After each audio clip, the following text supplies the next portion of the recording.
what we have the availability to see now with some of these devices versus just winging it, if you will. So you have a 65-year-old female gets admitted to the ICU. So 6 liters nasal cannula. You got 2,300 of saline at the ER prior to transfer.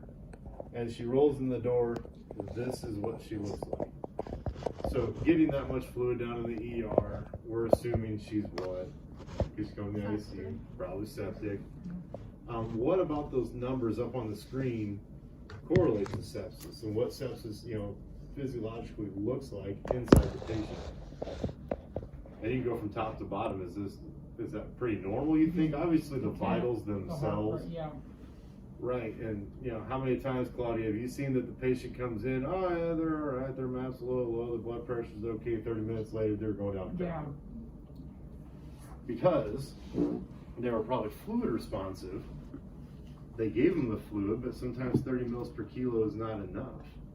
So then as the fluids shift and things stabilize, well, we'll continue to go with that and the reason why. So you got the hemodynamics are the piece that historically have been behind the scenes. We didn't have a way to look, because how many patients come up from the ER with an art line, ready to be put on flow track, if you can read the picture and get it all hooked up the right way, standing on one foot and everything else.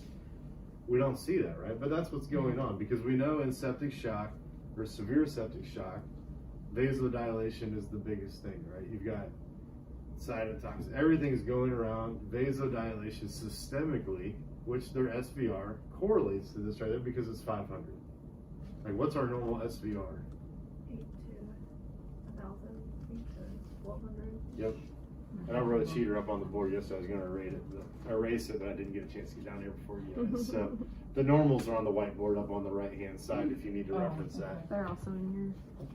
So the lower the SVR, the more dilated they are. The higher the SVR, the more constricted they are, an increase in the afterload. Cardiac index itself is actually a weight height based number on the body surface area. Cardiac output itself, like Morgan and myself, can both have a cardiac output of 4.2. She is much better off with that than I am. But if you do the whole body surface area adjustment, our indexes would not be the same. So that's why that's different. And then just a side note for the SVR on the cheetah, you have to put the map in for a calculation to actually get the ongoing number, because it is a calculation. It's not like there's a magical algorithm in there that reads their systemic, or the TPR, which the cheetah would call it. And I put on here the stroke volume is 40. So what do we think this patient needs? Like, what's your first assessment piece? Where does your mind go? And I'll see if that's where my mind goes with your thoughts.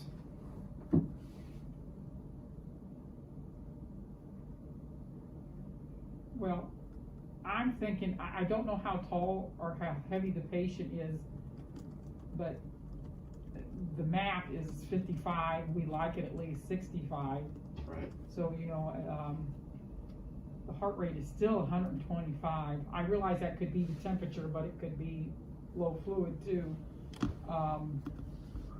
Let's see, SVR is 500. See, I'm not used to these. So that is low because the norm is 800 to 1200. Right. So, in the cardiac index, like I said, we don't work with that much, but just from reviewing this stuff and figuring out, body mass and stuff like that, I don't know about that because I don't know how much the patient weighs, but looking at everything else, I would think the patient needs more fluid because there's not. I would say more fluid, and then if your stroke volume comes up with it, then you're probably good. If not, you could try pressors. Right. So a few observations. I mean, it's good because my mind goes with the fever maybe is inducing tachycardia, or maybe it's a compensatory response to being hypovolemic. Probably a little bit of both. I mean, it's not like they're burning up at 103 and all that stuff. And the map, yes, it's under what we need. We need to perfuse those organs.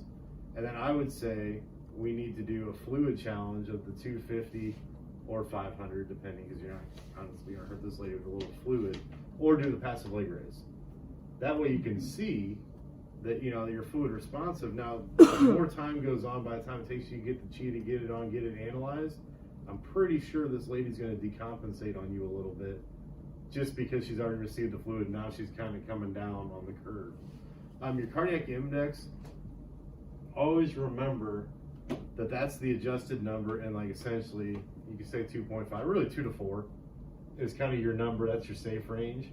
And so it doesn't matter about their size or whatever, Okay. because that's already been inputted, so that's already adjusted. If you're looking at cardiac output, then you would have to keep it in mind, was it 4, is it 6? But this is already a weight-based thing. So I'd say yes, the patient needs fluid.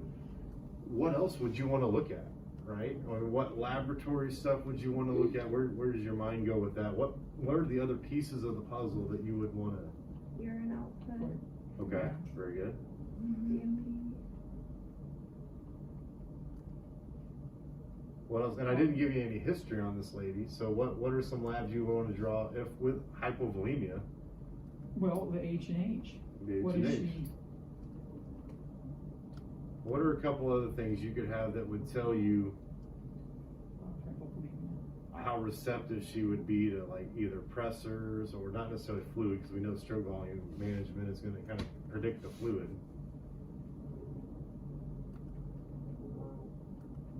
I'll help you out a little bit. So lactic acid. Oh, I was, okay. Yeah, you're I'm probably thinking thinking- that's a given because we know. Yeah, I'm thinking, because we're talking fluid, so I'm thinking fluid, what would, okay. Right. So if we got a lady that's hypotensive, she's a little tachycardic. Why do we care about lactic acid? What does that do physiologically in the body? Probably to impede some progress with us here. Does lactic acid, does that dilate? Is that what you're talking about? So not really dilating, but it's actually the #1 negative inotrope. Oh, okay. So the higher the lactic acid is, the less responsive the patient is going to be to pressors or any Okay. kind of inotrope, so they're going to lose contractility. They will be a little more dilated, which that's what the lactic acid vasodilation with Okay. sepsis. That's how that all kind of comes together. So you really need to fix the lactic acidosis before you go throttle on the patient on pressors. And what's the only way, or what's the only mechanism to decrease lactic acid? Fluid. Yeah, you dilute it out, No, essentially, no. right? And then it passes out, it excretes through the urine, I believe is where it goes. And so, but you gotta make sure, the caveat is you gotta give the right amount of fluid at the right time to go in with diluting down the lactic acid. So it's not just as easy as, the way CMS has, marginalized our care with slamming 30 mils per kilo, and it's gotta be the right time. So the other thing is an ABG. Right, so if you work with like the good Dr. Arnold, who does not believe in drawing the lactic acid, which is perfectly fine that that's his opinion, you also want to go through and you can do an ABG, right? So that'll give you your pH. You can see if it's respiratory, if it's metabolic, and you can look at your base deficit or base excess to tell you in a roundabout way how the lactic acidosis is going. Or if it's a metabolic thing, it would be more the lactic part, and if it's a respiratory thing, it might be old Betty here is on 6 liters, but she's retained all her CO2, making her acidotic, so it's easier to correct. Either she needs BiPAP, intubated, something like that. So those are kind of all the little phases of care, and I'll put a little plug in for my good friend ionized calcium, just because that is another thing, and ICU is actually really good between Dr. Raver and Dr. Rickelman of treating with calcium, because honestly, that helps your contractility. So a typical, and mostly a post-op, like open heart patient, your ionized calcium, you really want to be a 1.2. That's kind of the low end of the threshold, and you know that with like, we do a lot of that on CRT, where it binds with calcium, you got to re-administer calcium. We get worried if it gets down around 1, or let alone any lower, because the heart's going to give out ultimately, because they'll be deprived of too much calcium. So that's the other inotrope in your back pocket is calcium. Even though it's electrolyte, people think of it as replacement, but it should be thought of as another inotrope, because you can put somebody on a calcium drip on top of another inotrope and some vasopressors and really get some extra kick. I'll move on. So, and we kind of got ahead of, this is kind of what we were talking about. So like Claudia said, we got hyperthermia versus hypovolemia, induced tachycardia. We've got our SVR, they're dilated out because they're septic. Everything is going along with that because they've only got a marginal amount of fluid. I will just say that 2300, she's a little old lady from the nursing home, so that's probably adequate. But consistent monitoring after the fact of what it does, right? So it's never where we're at, it's where we're going to be, and trying to predict that which I think is most fun on hemodynamics because it's like a game. Because the numbers don't lie, the treatments don't change depending on what disease process is underneath. Does a lot of that make sense, kind of where I'm coming from? Does it put it in perspective a little bit, Claudia, for the patient that you typically haven't had this stuff here for? Yeah. So let's talk about this lady. This is a real lady that luckily, you know, I'd say due to great care between providers, nursing, and everybody else around this organization, is back home with her children right now. So she was admitted here in the ICU, status post-cardiac arrest, 38 years old, mother of 3, went down in her kitchen. Well, this was the one back in 5. Yeah. Husband did some CPR there, got her EMS, brought her into the hospital. We did cooler, we did a lot of things, and ultimately she was maxed out on 3 pressors, and we were having a hallway conversation about possibly putting her on ECMO because we didn't feel like we were getting anywhere. So as we do, you know, there's a lot of conversation with ECMO, and it's not a full program yet, so we're a little cautious in what we're doing. I think she had a vasculature issue. There was going to be an issue with cannulation potentially. So as she's maxed out on 3 pressors, those are essentially the vitals that I found. You know, as we went into the evening, and I was, you know, trying to help quarterback this patient from my kitchen island at about, I think it was 9:30 at night when I got a call about her. You know, we talked with Robbie and Pete about a couple options, and they decided to hook up the flow track, right? So it's a good idea. She's got, you know, we didn't have the cheetah at that time, and then we had an art line, had all the stuff we needed. So we hook it up, and this is what we see. She's got a cardiac index of 0.8. Her SVR is almost 3,000. Her stroke volume was 30. Right. No fluid. Yeah. We're So squeezing her to death. So the other thing is, so I had it on there, I didn't read it to you guys. We got down to the ER, they did a bedside echo, and her EF was seemed to be about 10 to 15%. 15 is being generous for what it looked like. And I don't know if it was like she didn't have an infection, so I don't know if it was partially toxic or it was just like some cardiac stenosis after cardiac arrest or whatever it was. So this was surprising. About fell out of my chair when they read me some numbers. But the battle is, historically, if somebody has heart failure, we are naysayers to fluid. But I say we still need to be checking patients for fluid responsiveness, and if the heart can handle it, if it's the right time, we can still give the fluid.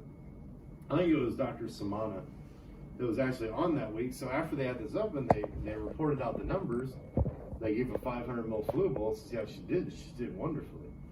So as they, you know, proceeded through the night, I think they gave a total of about 2 liters and ultimately came off 1.5, almost 2 of the 3 pressors. And they were treating with calcium and other things to supplement and saw a response more as the hydration picked back up. So that's really just an example of, if we would have went the way we always went before, this lady would be dead and her 3 kids would be motherless, right? But we used the technology as a piece or as a tool in her care, made real-time modifications for this, and she got better, like exponentially better. Like Arnold came around on Saturday, rounded, and said, how the hell did you fix her, essentially, because she looked so bad the day before, circling the drain, and now, you know, she got hydrated and stabilized. She was actually communicating on the ventilator, you know, just kind of nodding and starting to respond, ultimately FaceTiming while she was on the vent with her family, and they went home by the end of the week. I'm trying to walk myself through this and stuff. The SVR is 2,800, so that's high. Right.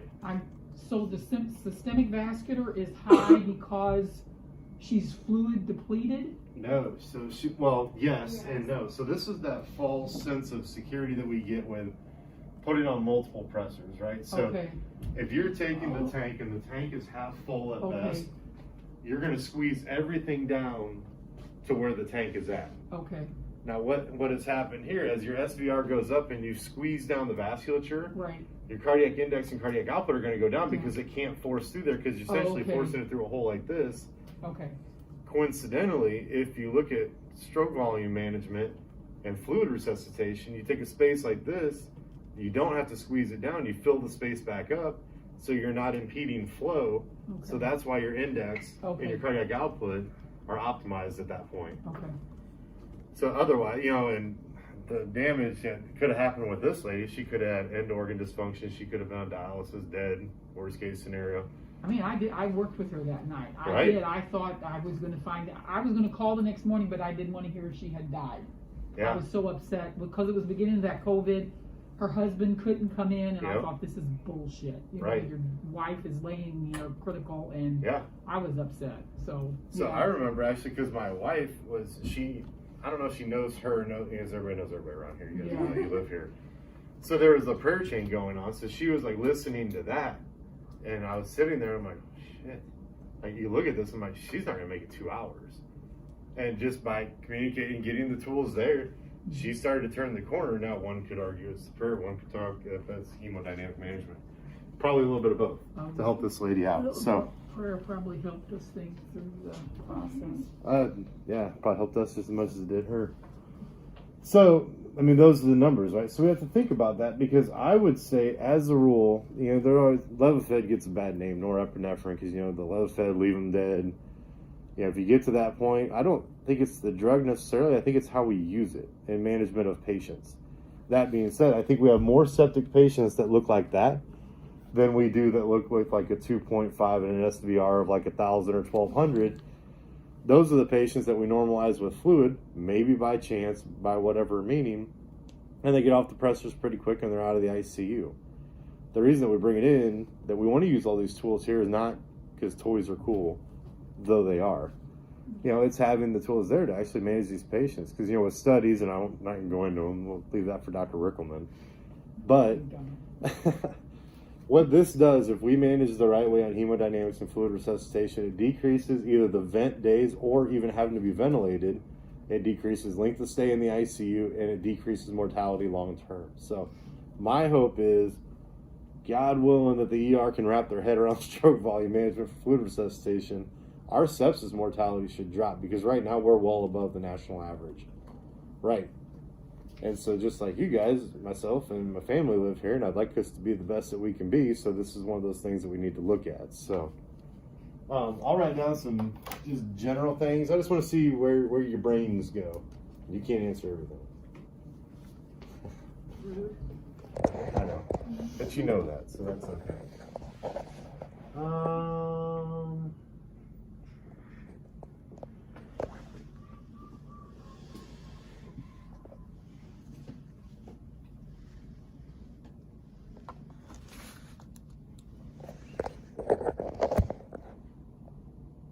Have to bear with me. I gotta make sure these make sense. Otherwise, you're like, what the hell?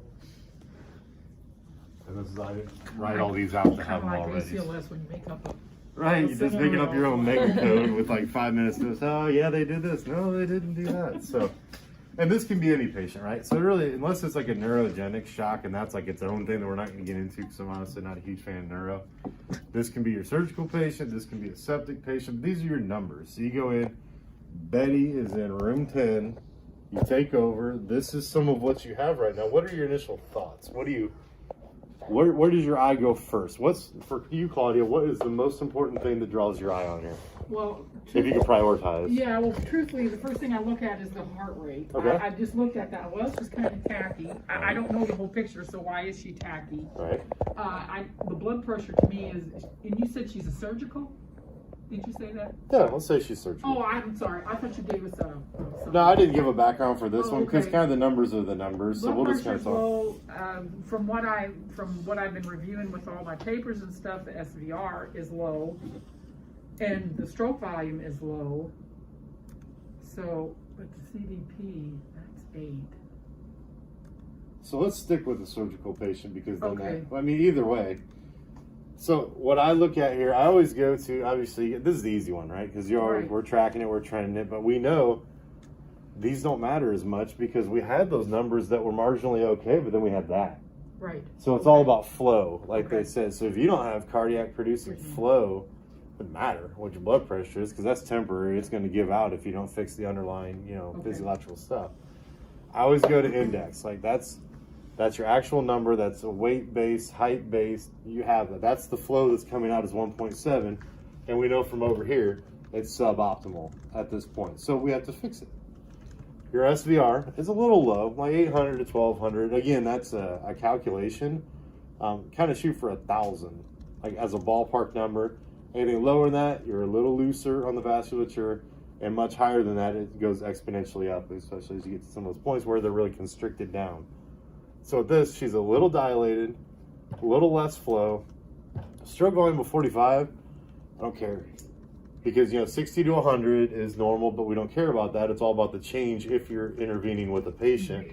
And your CVP, I would say in a post-op patient, you want to have it like 12 to 15 on the immediate recovery phase. You don't want 24 hours in for your CVP to be 15, but initially, you got fluid shift surgery, there's dehydration if they have an open abdomen, yada, yada, yada, we know. So what would you want to do for this patient? What would be a first intervention you would think? Do we want to look at maybe pressors? Do we want to look at fluid? Now that we've talked about this stuff, I'm like, well, let's try fluid. You don't want to jump on pressors right away. Right. So where would you have thought maybe 30 minutes ago versus now? Have I changed your mind a little bit, or is that where you kind of would have went? No, I wouldn't have jumped with pressors right away. Okay. But my first thought would have been, yes, they need some fluid. Okay. So let's give some fluid. And we go there. There. And we're just gonna get 500 mils, right? We just want to see what's cooking.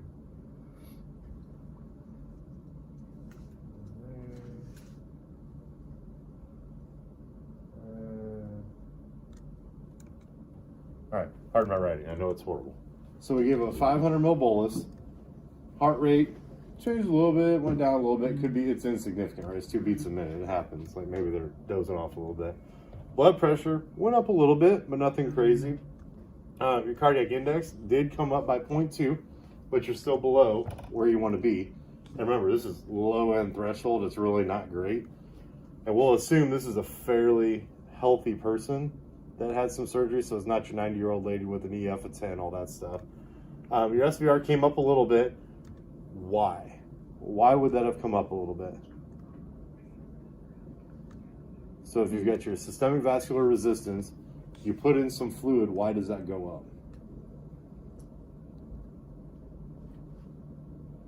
up? Because you're filling up the filling up the tank, and you're filling up the veins or the vasculature. So you're fluid resuscitating, so instead of like we talked with the pressors where you're squeezing the life out of it, you're just filling it back up. So you're filling the space that's there, but we're not getting there. Right, because we're still not maximizing our flow. Our stroke volume went to 51. Sorry about that. And your CVP went to 9. So, what do we think about? So, I've told you multiple times, stroke volume. Could you say it again, please? No, I won't, Siri. So your stroke volume went from 45 to 51. Oh, good lord. Siri's creeping out over there. I've had enough of this talk. So, is that acceptable? Or are we looking fluid responsive from that change in stroke volume? Why or why not? You're shaking your head no, she's shaking her head yes, and it can't be both answers. Well, the SVR improved and the stroke volume improved. So I guess they would be fluid responsive. Stroke volume improved by 10%. Correct. So stroke volume variation. There's a lot of stuff. So that's why I'm trying to trip you up and go with some things, because I want you to think through it. Okay. Because that's how I learn, right? When I go a certain round, I'm like, oh no, it's not. So I'll be in with a patient like, oh, that didn't work before. So that's what I'm trying to simulate for you guys right here. Okay. So don't think I'm picking on you. So no, I'm not. So we got 45 is where we're at, and we know static number of stroke volume we don't care about. So your stroke volume variation that it gives you, if we had the flow track on, at this point would be what, ballpark 11, 12%, we'll say, because it went up by 6. A ballpark rule of 10, we're only looking for it to go up by 4.5 on the stroke volume, which would have got it to 49.5 as a number. So winning 500 mils worth, they're fluid responsive. We did fill, a little higher on the pressures because we're filling with a little bit of volume. It probably wouldn't have went up that much. Your cardiac index did go up because we're filling the tank a little more. CVP started to go up too, just because more volume in there on the right side of the heart. This is important because we don't want this number to get too high along with that number, because then you're overloading from one side and it's going to back up from the after. and push back up through the pulmonary arteries, back into the kidneys, everywhere else. So, where are we at? Are we okay with where we're at? Let's do, and I know those numbers aren't exactly accurate, so. Do we like where we're at? Do we want to intervene again? Let's say we fast forward to 15 minutes. So we gave our fluid bolus. We kind of see how Betty's doing. We probably got to document some stuff, fill out our whiteboards, all those really life-saving measures that we have there. A man after my own heart. Right. Swab out her mouth, talk to her husband 5 times on the phone, and talk to, cousin Edie on the other line. So what do we want to do? We're happy? We're not on any pressors. We've given 500 mils of fluid. I guess I would.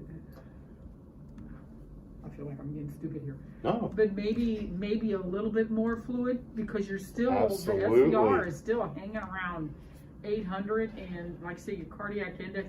I'd like to try it one more time. I'd say, hey doc, can I try it one more time? Absolutely, and so would I. And by Morgan shaking her head, Morgan would as well. So they're going to be a little more liberal with the fluid, so we're going to give a liter this time, right? Okay. So we're going to go here. I didn't put a temp. Maybe she's a little febrile.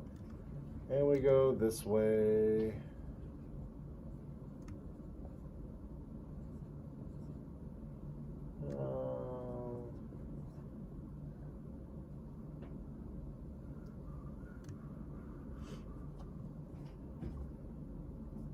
All right.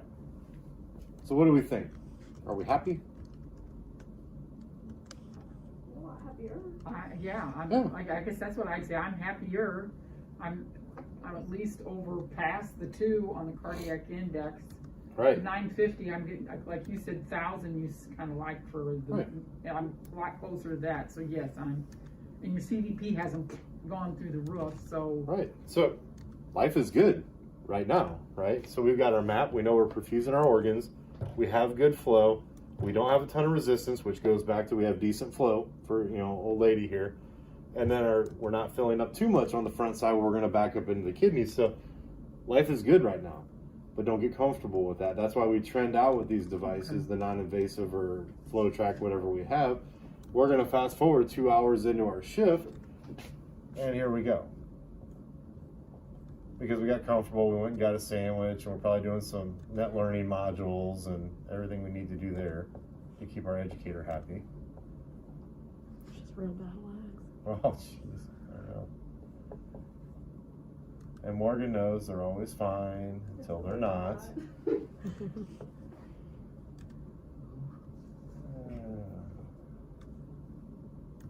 All right, so fast forward, we come back from break, and we got Shanna watching our patients, and she really wasn't watching. She was on YouTube, and The usual. so right. So we come back, and this is what we find. And we're like, hey, thanks for watching my patients. I'm going to go in and do whatever and pick up the room a little bit, or we worried? We're back where we were. We are, because fluid shifting, right? Okay. And now, depending on this lady's protein levels, the albumin level in the body, is the vascular tone good, or is she septic? Working on something post-operatively. About a liter and a half. Yeah. So urine output is essential. You've got the vascular tone is an issue. Is she third spacing now? She's not able to keep it in. A lot of pieces go into that. So what do we want to do? Give her. Well, the fluid bolus helped last time, so give her a fluid bolus. Okay. So depending on her heart failure, so if she has any, I'm not saying Okay. she does. Always remember. Well, She still could have mild. She's old. she could have some kind of post-op cardiomyopathy going. You don't know. Okay. But either way, you always want to check. You don't always have to go to fluid, because what do we have to have? We have to provide an order to do that. You do passive leg raise. Think about that too. Oh, okay. If you want a fluid neutral, if you're worried about any kind of pulmonary edema, again, this isn't the whole patient, like in the bed where they're on oxygen, the oxygen demand is going up, all those other things we would look at. Don't forget about the passive leg raise. It's kind of a pain in the butt, but it helps because you can fix that, right? If you administer 250 or 500 of fluid, you can't really pull it back out. Do a passive leg raise, put their legs back down, and that cleans out their pulmonary vasculature. So either way, fluid, I think, will help by what we have here. So let's go with let's do 500 again, because they're not acting like any normal surgeon would just flood them with fluid. And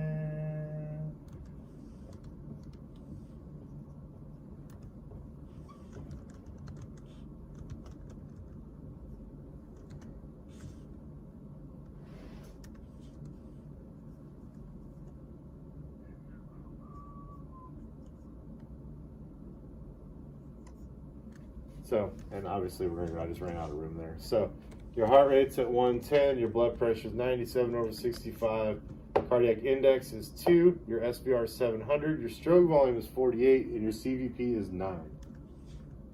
What do we want to do?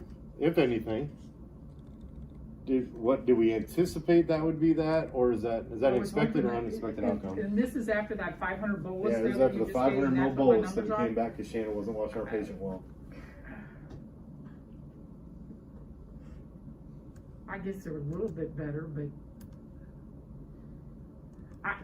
I don't think it's that much better. Okay. Going by what? I'm going by, Well, let's go this way. Let's talk through it. To give a 500 ml bolus, do you expect the heart rate to go up, down, or stay kind of the same? I would hope it would go down. Depending, Right. like I said, if you've got a healthy heart and if we think that's what's going on is the patient needs fluid, I would think the heart rate would go down a little bit. A little bit, right. I wouldn't expect it to get any worse. Right. You know, depending on like just fluid alone. Your blood pressure, would expect it to go up a little bit, right? Cardiac index, typically will respond to fluid even if it's not necessarily the right thing that needs to be done. Your SVR will typically go up because we're getting 500 mils is not a ton of fluid. We're a little more conservative with this little exercise here. Your stroke volume, what do we want? Like, what if we're going to give a fluid bolus, if we're going to do a passive leg raise, what percentage of change do we want to see? What did you say, 10%? Yeah, 10%. So, Like, I think it's listed on the flow track as 13, but really 10% is an easy number. It's kind of like my 1,000 on SVR. okay. It's kind of like that's your point. So there, we would want to see it at least 49, if not 50, which we didn't quite get there. There, okay. So what does that tell us? Did the fluid work or did the fluid not work? The fluid did not work. Right, Because sort of worked. But not as much as we would Right, like. so it would be a weak predictor of fluid responsiveness. So what I would say, well, I'll let you, so do we stay here and let her kind of go down again? What would be our next line if anything changed and went down on here? Would we want to do more fluid or would we want to switch to something else?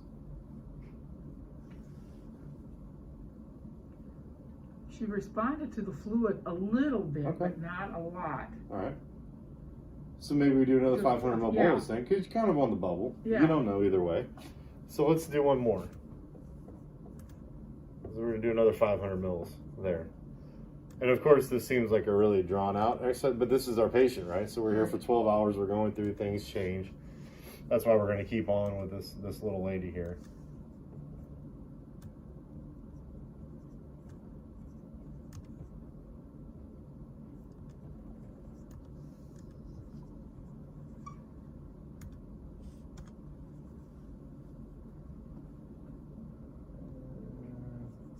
So our 500 ml bolus, we recheck. Those are our vitals. Those are our hemodynamics. What are we thinking? Yeah. Right. Yeah, So we she's passed. not. We passed our limit. Yeah. Right. So we Mhm. we did what we could.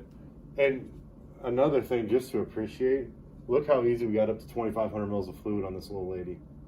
Just by and how much. These are not realistic. Like how many surgeons are going to go? You're going to 500 ml bolus. No, they're going to give a liter. Right. Give a liter, give one Right. more liter, like, and within an hour and a half, you could have got to 3 or 4 liters. Even in this little exercise of 3 hours, we're already at 2,500. Right. Her weight's going to be up. Could be other issues from that later on. So we know here, we wanted it to get to at least 55-ish Right. as a number. We didn't. So yeah, we want to start her on some pressors. Okay. So that we're a little low right there. So if we tighten her up, if we put her on, let's say, 4 mics, a Levofed or something, and then our MAP also dropped too. That's something that's noteworthy as well. So now we don't have organ perfusion. We have minimal fluid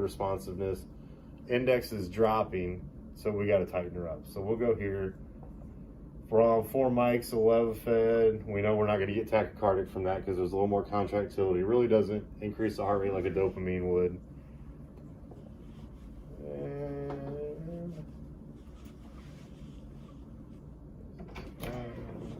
70, 250.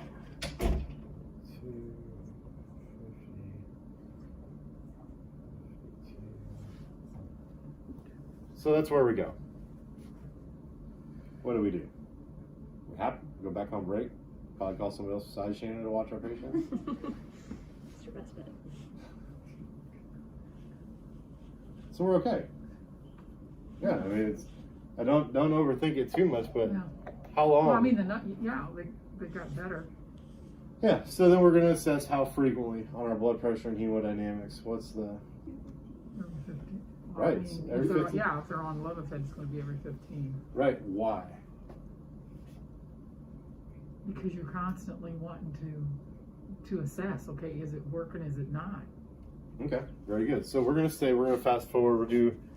They're about the same. We'll do a 15-minute check here. I'm all over the board. Sorry about the bad progression on this.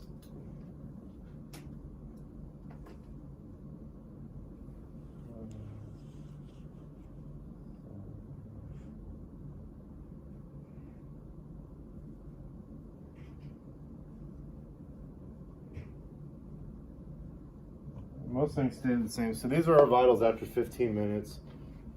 Still on. Just to keep that in front of you guys. Still on 4 mics, Levofed. What do we do? Do we stay the same? Are we still happy? Like, hey, we got good pressure, all this stuff. What's our next plan of action? What should it be? Or if anything? I don't want to leave you. You have to do something. We haven't gotten worse. Right? So I'd keep doing what I'm doing. Okay. And maybe another 50 minutes, see, because I mean, that's what you do anyway. You're constantly looking Mhm. at it to see what. Every while, see if you can get it Yeah. down to 2 mics. That's where I wanted you guys' head to go. Okay. Yes, you're constantly reassessing, but don't get comfortable. Right. Because we don't keep patients on pressors any longer than we have to because of the vascular damage that can happen.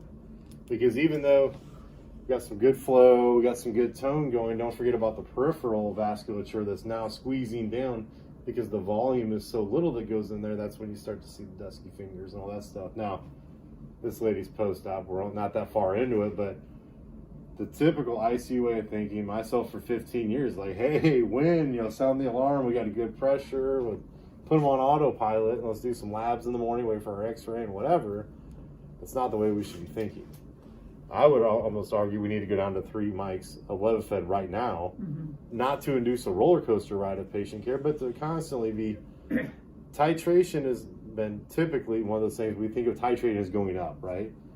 Titration is going up and down. It's a two-way street, but we don't come down as fast as we go up typically with our practice. So with having the rest of the numbers here, we know flow is good. Stroke volume is not really changing, so we know flu is not really the thing right now. CVP is still okay. We don't want to see that rise up too much. So I would come down to 3 mics. I would anticipate as she starts to dilate out a little bit, you then might have to give more fluid because just because she wasn't fluid responsive here doesn't mean she won't be there. And I always pick on Leah because we were working in an open heart room and she's fluid. I need to get fluid at that time. And we had this discussion. It was over the course of like an hour. And then after like 30 minutes, she's like, well, see, we need it. I'm like, yes, we do now. We didn't then. Because if we would have given it then, the CVP would have went up, your index, all that stuff would have went out of sorts, if you will. And this wasn't the right time, so. I have a question. Yes, ma'am. We had a patient a couple weeks ago that he was on some Levofed, and we put him on the Chino monitor, and we did a passive leg raise to see if he needed fluid. I don't know how accurate it was because it was like 17% is what it gave me, but then it like dropped off like immediately to like nothing on like the little. What do you mean screen. dropped off? So on the fluid challenge on the Cheetah monitor, there's a little box on the bottom and it gives you like a chart. Mm-hmm. And so like we put his legs up, it went to 17%, and then it was like straight down. Like they normally kind of like Like they trend down, they They don't trend just down drop or off. they stay up or whatever, but it was just like bam, nothing. Interesting. And like he ended up not really needing fluid, and so I don't know, like it just made me wonder how accurate it If really the is, cheetah and if it was, was just that patient that time, or if it's something that's Did gonna. you do it more than once? We didn't. What was the patient's pressure? He was in the 90s on Okay. like 3 mics, but after a bit he was in the 60s. Okay. Probably. So I would almost wonder if you're gonna do that. Number one, repeat it. Like Okay. go through the whole steps again, because if you had an initial increase, I might would be think fluid responsive, but it just, I don't know, it's just really weird. but you're also on pressors, so there can be some squeeze or some contractility out of that that's gonna augment, the fluid responsiveness. Okay. Because the body will react anyway, right? Because the body wants to stay alive. So Right. it'll have its own compensatory pieces in there, but always repeat it. Try to wean down your pressors a little bit. Okay. Stay on it. Like, you don't turn them down and leave, but turn them down a little bit. Let them get a little hypotensive. Then do another passive leg raise. Like, make sure they're ready and sitting And upright. see if that- If their pressure goes down a little bit, then do a passive leg raise. You're going to get that blood shunted back up. You should see a better prediction. Okay. Because again, like we talked about, the one lady, her pressure was okay. She's on 3 pressors, but her SVR was like 3,000. If you dilate her back out, you're going to see that she needs fluid. So, but what was the rest of the stuff that you trended? Like, was cardiac index okay? Index was fine. TPR was fine. Like I don't know, it just. Because I was looking at the YouTube of this cheetah thing. For some reason, I don't know if it's my computer or what, but I was getting 2 things when I was trying to listen to this. It was like a delay and then the actual one. But when you did that, it said something like a baseline for 3 minutes. Are you And we supposed? did that. We Are did you the supposed to baseline. let them like legs for 3 minutes or? No, sit up, get your baseline for 3 minutes, and then Okay. sitting up at 45 degrees. Okay. And then you lay them flat and do passive leg raise. Okay. Why is that? Why do you? Why say- do you have to go to those steps? You need a baseline, so you know what their resting is, and then your passive leg raise you do fairly quickly because it's shunting blood up Right. into the. So Okay. you sit them up because you want more No, blood down in the down, legs. yeah. Otherwise, if they're Okay. laying flat, it's going to be Okay. evenly distributed between the whole body. Okay. So you might only get 100 mils, which is not enough to change your stroke volume. Okay. You sit them upright, that way normal flow goes down. Then you drop them down because you get more blood. Just Okay. so you know. So you do that for 45 minutes, and then you put their head down, and then do Or the leg 45 raise. degrees for 3 For minutes. 45 degrees, and then you put them down, and then you do the leg raise. Okay. And it has that board that you can use. Right, to put under. Yep. Okay. And it walks you through it. Because actually, I pulled it Yeah. out on somebody. We're over in CV as a STEMI. This guy had a balloon pump and some other stuff. He was off it. But I just grabbed it down from Biomed and put it on the guy, and it literally walks you through every step. Okay. The things you have on your badge as well. It gives you the parameters on one side, which is really nice to just have at your disposal Okay. all the time. And then it also gives you the directions, like real simple ones. Right. And on all the machines, there's paper directions, and it really walks you through as you turn it on. All right. Do you guys want to go through another? Does this all make sense? I mean, because we can keep Yes. going through them, but it's all, the numbers don't change. Just think about what we did, why we did it, what we looked at after the fact, and how we had to change our care. That's what I want you guys to get from it, is to get the pieces there. So a septic patient, a post-op patient, cardiac surgery is easy. They come up with all the stuff, and that's how people are trained to take care of those. We don't miss the boat on those patients. We miss the boat on the septic patients, the post-op patients. That's why the rapid responder heart nurse has one of these as a transport tool to take out to PCU or to take out wherever. They can do that assessment. Number one, maybe they only needed 500 mils of fluid, and they're fine, right? For a while, we can leave the patches on. We can go reassess in a couple hours, or maybe they do need to come into the unit, so maybe they need pressors. So those are the patients that always, all they needed to do is get some fluid. Why'd you transfer them in? I don't know how many times I said that Yeah, over 10, right. 15 years of, why couldn't they manage it? Or why couldn't they manage this? They just need some fluid. Well, they don't have tools. And we can't sit out there with 5 and 6 patients that, may or may not do okay. Do you remember the young kid we had in 11? He was the head injury. The Mennonite kid? Yes. Yeah. Do you remember that case? Because that was the first time we really started talking about stroke volume and stuff, and what was it? Because I came in after, and they were having problems with his blood pressure, but something didn't seem to be working, because we finally hooked him up to the flow track, and that's what straightened him out. Mhm. I can't remember everything about that. Do you remember what I need to go back and pull the case. We talked about that yesterday because he came up, but it's the same type of thing where you've got your SVR and you don't just max out on pressors, you got to look at the whole thing. So if you have the flow track, then we had his index, we had his SVR, we had stroke volume, so we can give marginal amounts of fluid and see change. Because his blood pressure almost looked like he really didn't need, you know what I'm saying? Mhm. He didn't need anything, but Rickleman was trying to figure out why is this kid doing this, and so we hooked him up to the flow track, and I think that's what it was, is he was not getting any, wasn't getting any flow or anything Right. like that. So And I don't remember his initial index and yeah, all I that just stuff, wondered but if I'm you sure had it that was as low. one, because I just found that interesting, because that was when we first, you know, I really started, hey, we need to do more than just look at his blood pressure, and we found out this was what the problem was. Okay. Yeah, depending on the fluid resuscitation that you've done for a patient, I would say 95% of the patients, if you're up on 2 pressors, you're headed the wrong direction. You need to look back at fluid, albumin, calcium, something like that. Okay. Because that high percentage, your SVR is going to be through the roof, your index and your flow is going to be down because you've overconstricted. Okay. So keep that, like, you know, we usually throw on Levofed, we get halfway up or so, start to look at vasopressin. If you get vasopressin and you're like 3/4 of the way max on your Levofed, you need to have this on. And you almost went too late, like you need to do it a little sooner.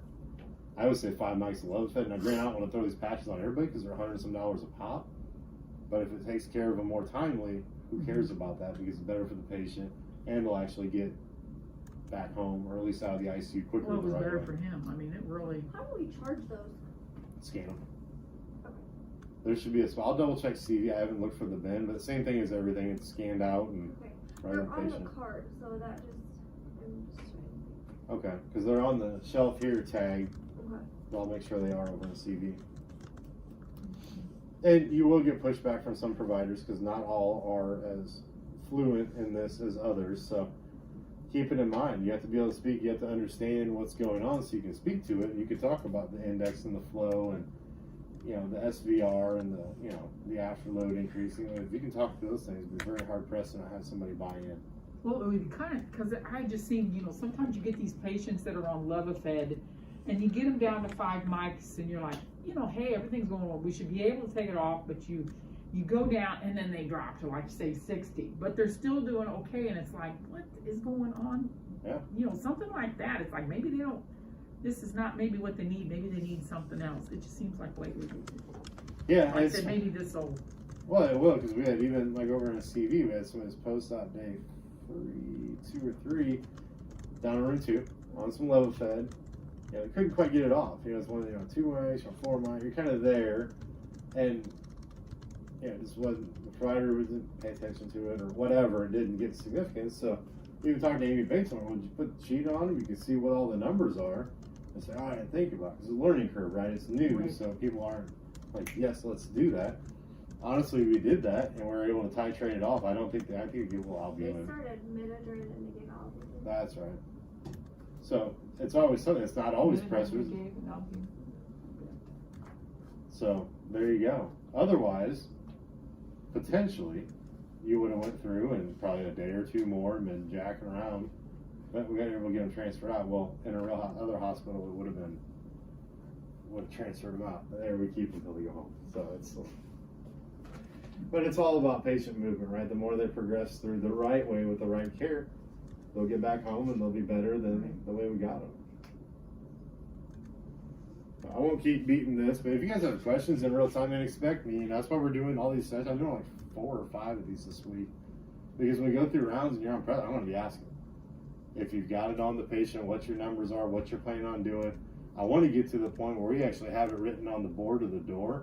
What's our goal SVR? What's our goal index? What's our goal for all these things? See, that's a good idea, because like you say, you look at this stuff and then nobody uses it for 6 months, and it's you're like, ah. Yeah, this is not something that'll go by the wayside. Okay. This is a game changer for how we take care of our patients. Okay. Any questions for you? No? Make sense? I know it'd be kind of an introductory thing to it, but all right, guys. Well, thank you for coming in. Thank you.